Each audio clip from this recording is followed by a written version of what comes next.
The other one electric field. Electric field ምንድን ነው? An electric field is a region.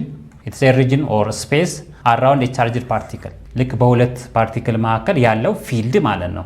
ወይም ደግሞ ስፔስ ምን ይባላል? አሁን ለምሳሌ በአትራክሽን መካከል ያለ ሪፐልሽን፣ በሁለት ተመሳሳይ ፖል ያለ መካከል ወይም ስፔስ ያለው ምን እንለዋለን? ኤሌክትሪክ ፊልድ እንለዋለን ማለት ነው። ኤክስፒሪየንስ ፎርስ፣ ይሄ ፊልድ ደግሞ ፎርስ ኤክስፒሪየንስ ያደርጋል። ወይም ደግሞ አትራክሽን ከሆነ አትራክሽን፣ ሪፐልሽን ከሆነ ሪፐልሽን ፎርስ ማለት ነው።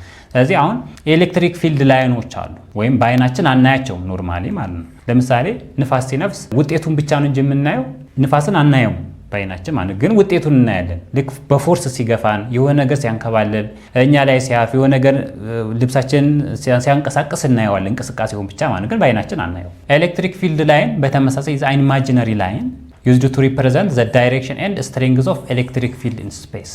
ለምሳሌ እዚህ ጋር ፖዚቲቭ ቻርጅ አለ፣ ፖዚቲቭ ቻርጅ እዚህ ጋር ኔጌቲቭ ቻርጅ አለ።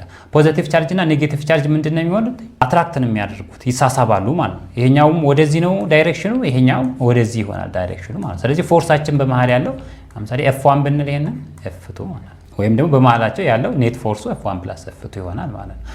ፎር ኤግዛምፕል ይሄኛው ላይን ከዚህኛው ይወጣል ብለናል። ከፖዚቲቭ ከሆነ አውትዋርድ ነው የሚሆነው፣ ከኔጌቲቭ ከሆነ ግን ኢንዋርድ ሳይድ ማለት ነው። ከዚህም እንደዚህ ይወጣል፣ ይሄኛው ደግሞ ወደዚህ ይገባል። ልክ ከፖዚቲቭ ወደ ኔጌቲቭ፣ ከፖዚቲቭ ወደ ኔጌቲቭ፣ ከፖዚቲቭ ወደ ኔጌቲቭ ትራንስፈር የሚያደርገው ማለት ነው።